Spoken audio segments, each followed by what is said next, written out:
What's going on, defenders? Been having some technical difficulties with the show this evening, trying to get our member Robert Camp on the show. So hopefully, Robert, if you're listening to this, hopefully get on here on the live, and maybe I can get you on.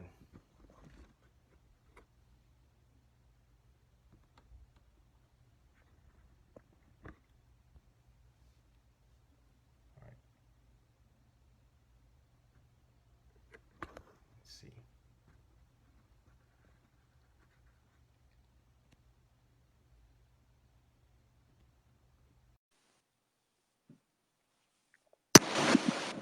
Can you hear me now? Hey, it worked. Holy crap. What's going on, brother? How are you? I'm good, man. Hey, yeah. So I don't know what was going on. I couldn't hear you at all. I heard you crystal clear. I don't know if it was the app or on my phone, or leave it up to comms to still be an issue even after you get out of the Army, right? All right, guys. So for this week, obviously you have our man here, Robert Camp. He is an Army veteran or still active duty? Still active duty. 1 July is retirement date. Okay, so still active duty Army. He also is the head trainer and the owner of E28 Fitness. So without further ado, Robert Camp, please tell us a little about yourself and what you're up to now. Like Red said, my name is Rob. Originally from Alabama. Father retired out of Fort Rucker. Was raised in Mobile. Graduated high school and was in basic training about 14 days later. So really no summer vacation, right into the Army. Been in about 20 years now. This July when I retire will be a little over 21. Have 2 awesome kids, Alyssa and Jason. Currently engaged. Set to get married sometime next year. Come from a really large family. Youngest is 7. Our immediate family, we can break 40 without even blinking for a family get together. So faith, family, all real important to me. Awesome, brother. Well, I can relate as well. Faith and family, they're the 2 most important thing in my life as well, with my wife and my newborn baby. So just going back to you, so you're still in you're about to transition into the civilian world. How did you get started with your fitness career, and how did you start up your fitness company?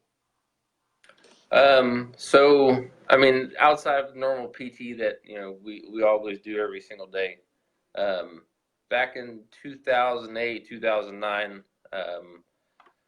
my company commander, came in, took command of the MP company I was in at the time, got introduced to CrossFit that way, was immediately hooked, and, as they say, the rest is history. Did CrossFit on my own. I was what they call an internet CrossFitter for quite a while. Saw videos online. Just doing the WODs by yourself. Yeah, exactly. Just do the WODs by myself or with a group of people who still had no clue what the hell we were doing. Yeah. Was actually at Fort Leonard Wood, Missouri, when I heard about the only CrossFit gym in the area that was going to open, called Dropping Plates CrossFit. So contacted the owner. He was like, "Hey man, we're not even open yet. Shipment is supposed to arrive tomorrow." And jokingly, he was like, "Hey, come by at lunch. You can help me unload the truck." Well, I showed up. Yeah. Helped him out. A guy named Greg Snyder. Been friends with him ever since, and the passion just grew from there. Got my level 1 cert. and ended up just coaching last 7 or 8 years. Went out and got certifications both inside and outside of CrossFit. Just trying to increase the knowledge base, so I can coach as many athletes on every spectrum of the fitness scale that there is. So you've been doing this for, you said, for the past 7 or 8 years. Have you, while still active duty, have you done any, other than coaching, have you done any competitions in CrossFit or? So, some of the local competitions, nothing, nothing on like the national scale or national level or anything like that. Just some good, wholesome local fitness competitions. Just mainly out there having fun, being fit, enjoying the community. Okay, right on. Well, much respect to that. So, what kind of led you into starting your own, so like, fitness company? So, how did that come about? So I always wanted to open my own box. Being active duty, it's kind of hard because I never know when the Army is going to move me. Right. I never know where the Army is going to move me. A little bit more predictability the longer you're in. But as I got closer to retirement, passion just kept growing. I knew I wanted to open up my own gym. I knew I wanted to do both group type classes like you'll find in a CrossFit gym, and plus individual one-on-one personal training type. So I figured, why not launch the company now? Make mistakes early while I still got the Army paycheck to fall back on, and then plan is to transfer this into a brick and mortar actual gym once I retire. Yeah, I love the message because I'm right there with you, man. A lot of people, they kind of just wait until like the perfect time, or oh, I'll do that once I'm out. Well, I mean, why not do it now? Like you said, right? I mean, just Yeah, start off now, and yeah, you're gonna fail. There's gonna be a lot of learning lessons, but I mean, it's better to start off now than waiting and putting it off until later, right?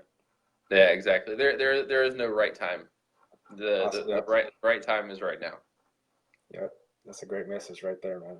So, with you transitioning out of the army, you got your box, your gym now.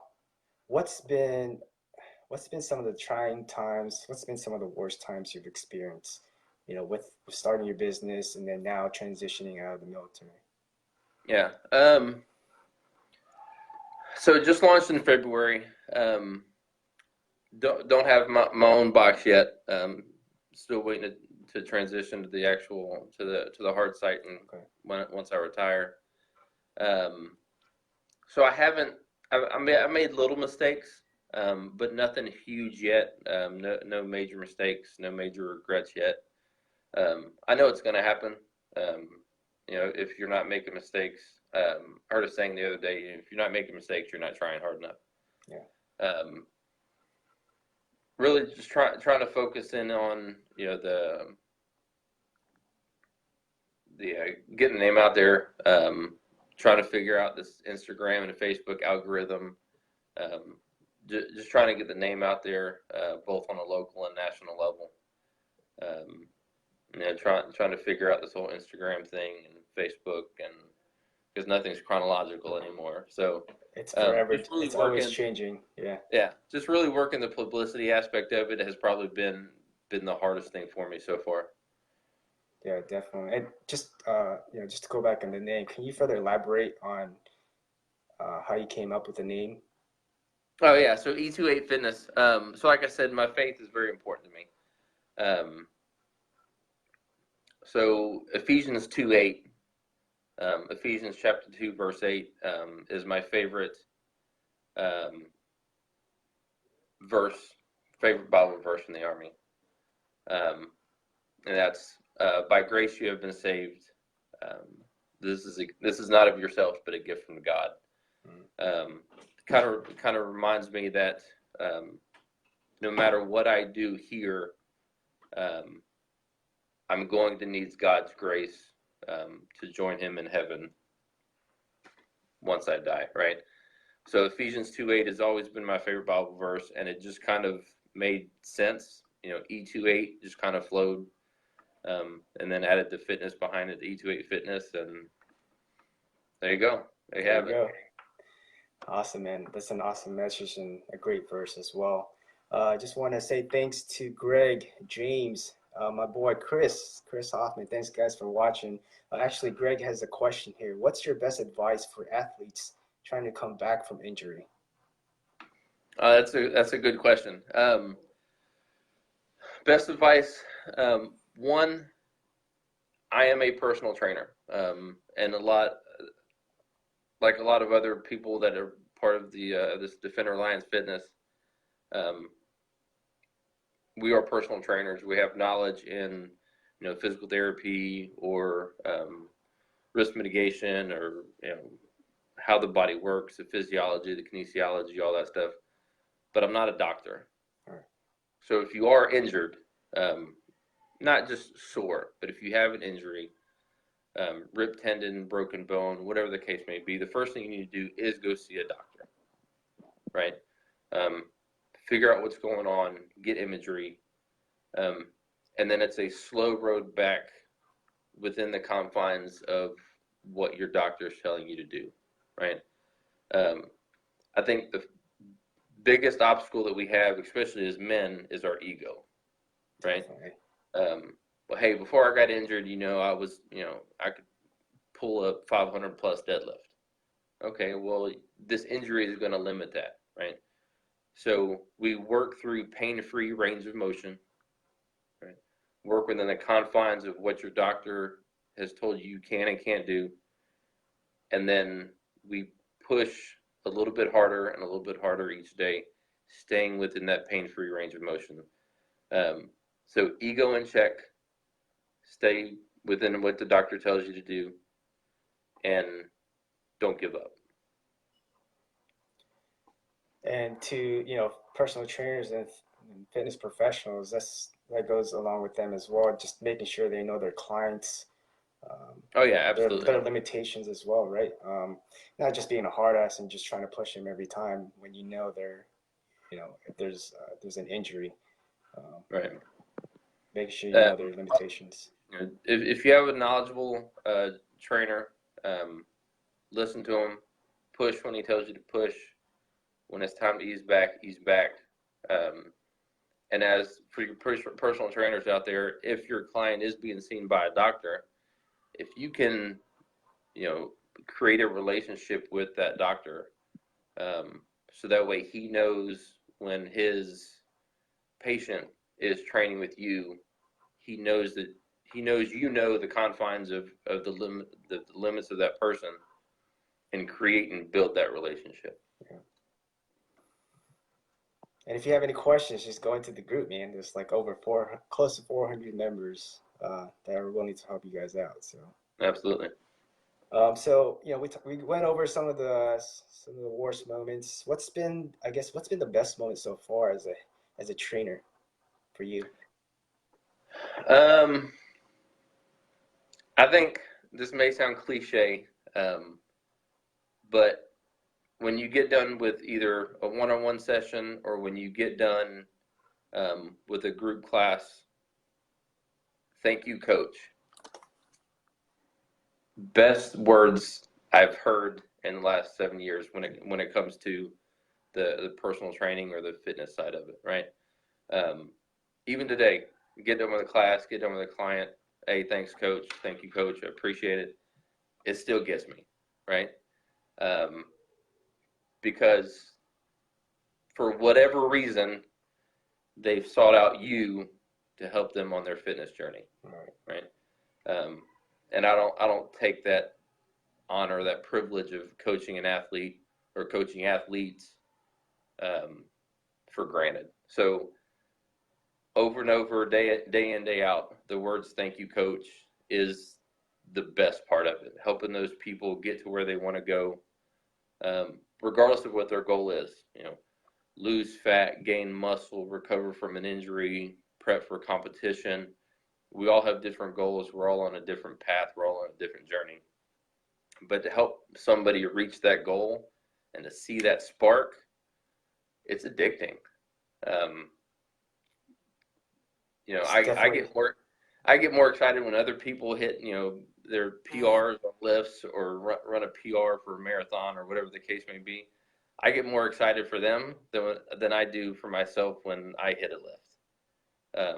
You know, just when that person hits that personal goal, whatever that is, and you know you had a small part of it, it's addicting. It's addictive. It's definitely a rewarding feeling and a rewarding career.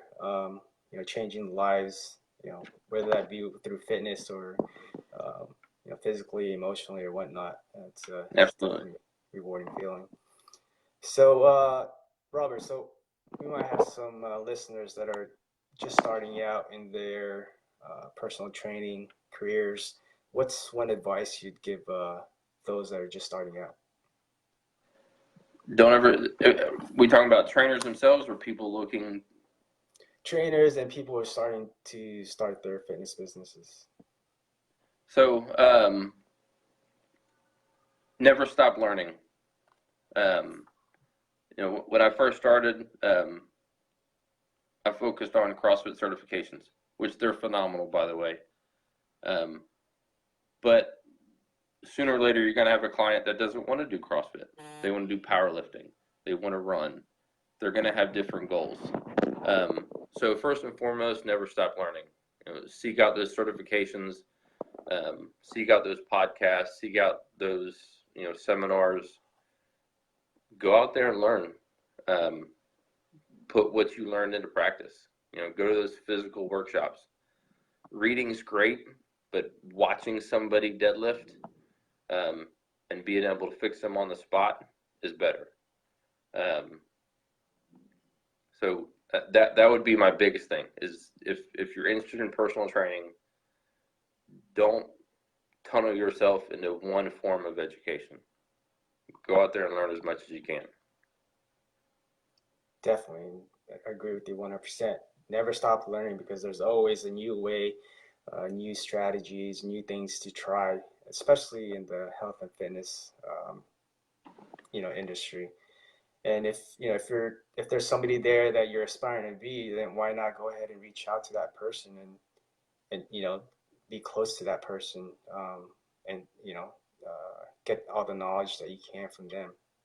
Yeah, absolutely. I think one other key aspect, as being a trainer or a coach or whatever you want to call it, is knowing that it's okay to say that I don't know.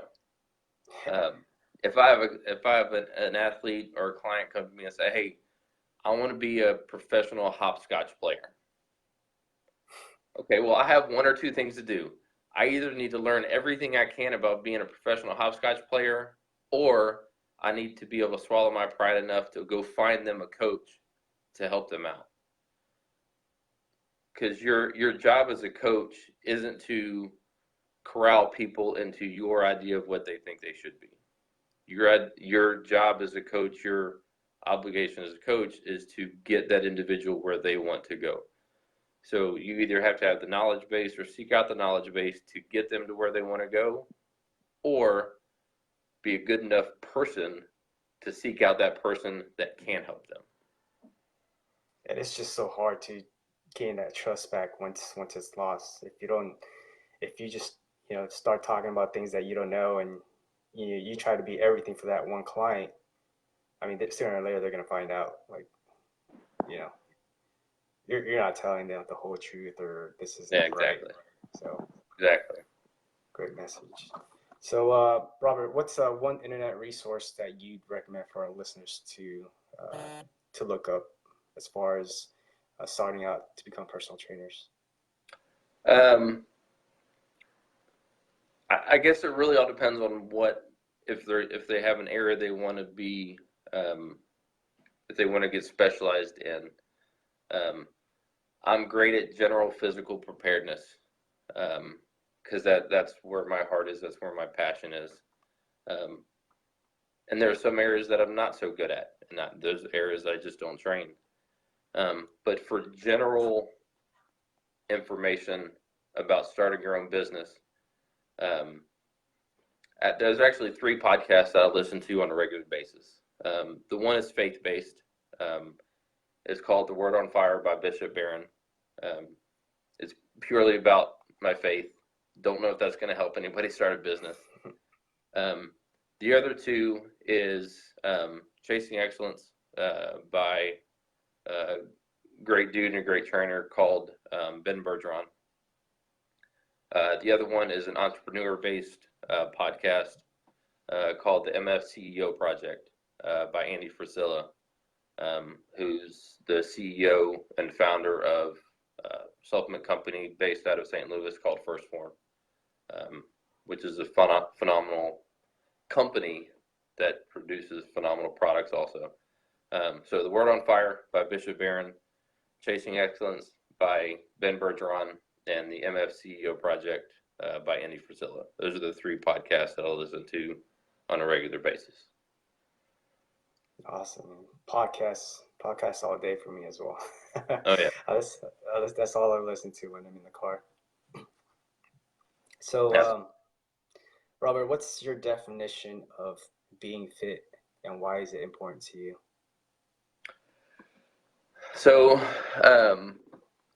Greg Glassman, founder and CEO of CrossFit, published a sickness, wellness, fitness continuum. I would draw it, but I don't know how much room or how much time we have. Basically, it's a continuum that goes from left to right, basically in an arch. Far left side is sickness, far right side is fitness, and the middle is wellness, right?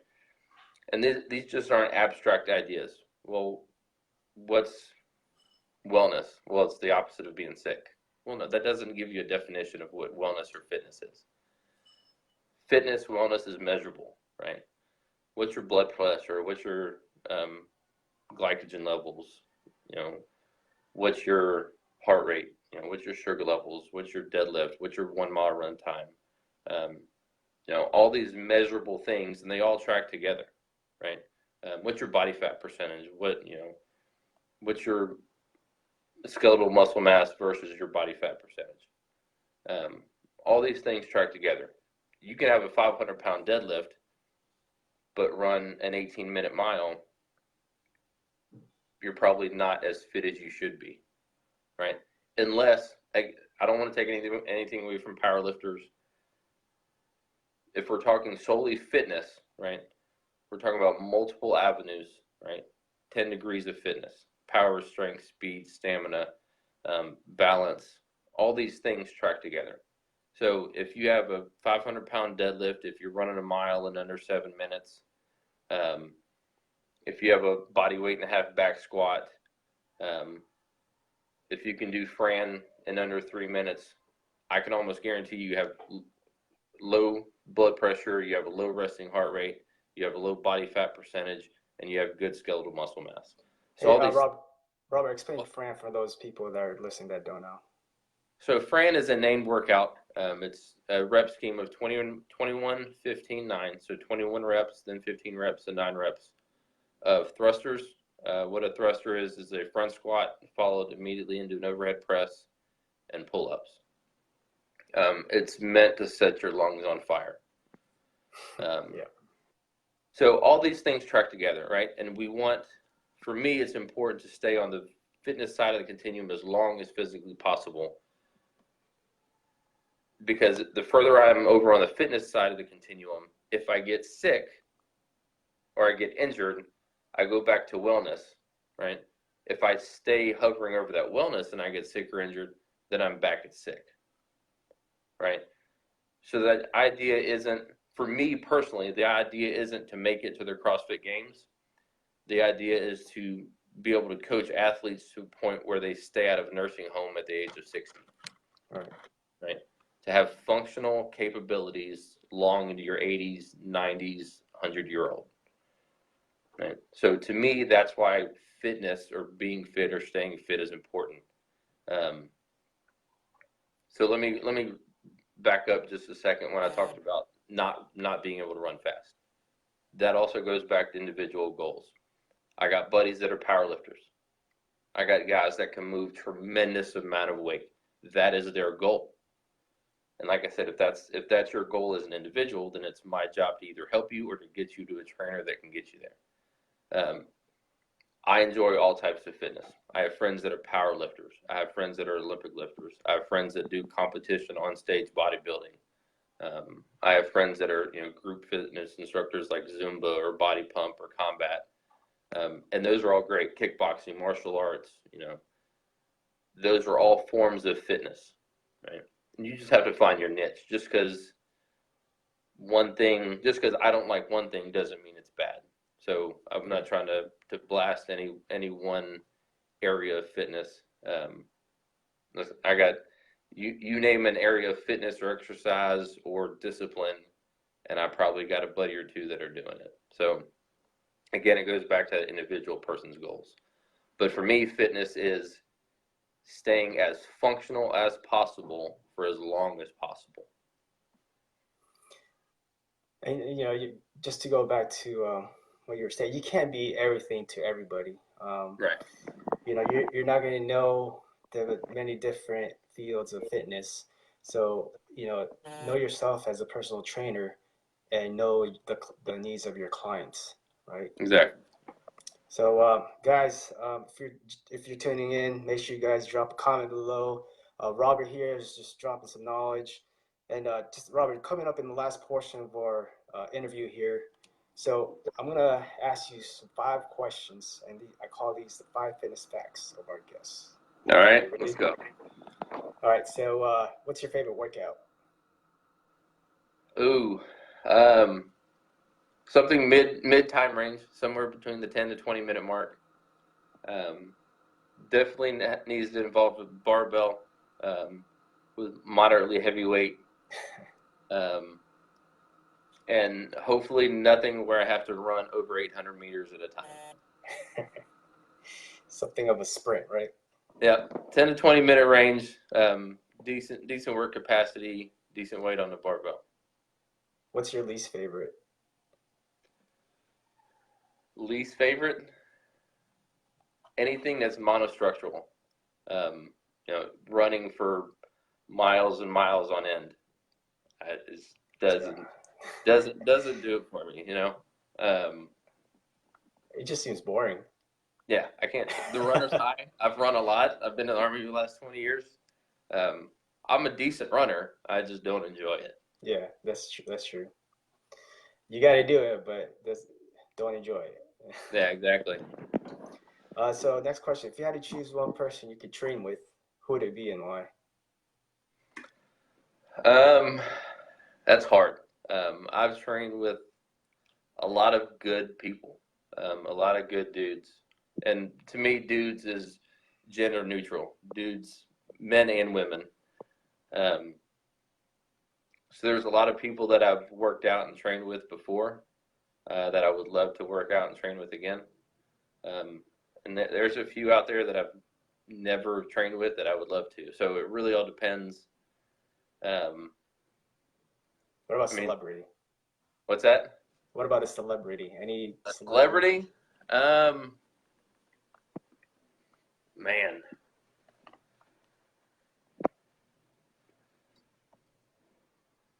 So gonna be cliche, but I gotta go with the GOAT, which is Rich Froning. Rich Froning, Matt Fraser, Ben Smith. If we're talking celebrities, probably one of those dudes. Awesome. Next question. Recommend a book for our listeners to read. So I'm currently reading 7 Habits of Highly Effective People. From what I hear, pretty late to the game on that book. It's been out for a while. But admittedly, I'm not a great reader. I don't have a library full of books that I've read. But it is important. Education is important. Be able to focus to get the most out of every minute, out of every day, out of every client, out of every athlete. You got to read. So I just kind of make myself sit down and read. So that's the book I'm reading right now. Yeah, definitely, man. Continue to learn. Continue to learn. And lastly, tell us your favorite quote and why. Favorite quote? It's got to go back to my my company's namesake. Is that Bible verse? Ephesians 2:8. Um, by grace you have been saved, and this is a gift of God, not of yourself. Um, again, it reminds me that one, I have to be a good person. I have to help those without any bias. But it also reminds me that no matter what I do, I need God, period. If I am going to make it into heaven, I need God. So I always got grace and mercy confused. And it was explained to me pretty simply. Grace is something you get that you don't deserve. Mercy is not getting something that you do deserve. Think about that one. Robert, man, I love the message. I love what you're all about. Faith and family, and definitely one of the most important things that we can give someone is our time, right? And giving them our full divided attention. And you're doing it, brother. You're changing lives, and also defending ours. So thank you, and I appreciate you for being part of the alliance, brother. I appreciate the interview, man. Thanks for your time. Happy All right, birthday. guys. If y'all don't know, it's his birthday tomorrow. So give him a shout out. Send him a birthday card. Give him a note on his page tomorrow. Happy birthday, brother. Hey, Robert, I appreciate it. Thank you so much, man. And guys, thank you for being with us here live. Robert, thanks again for being on the alliance, and we'll see you guys soon. Keep Thanks, changing brother. lives. Thanks, brother. Appreciate you. Peace.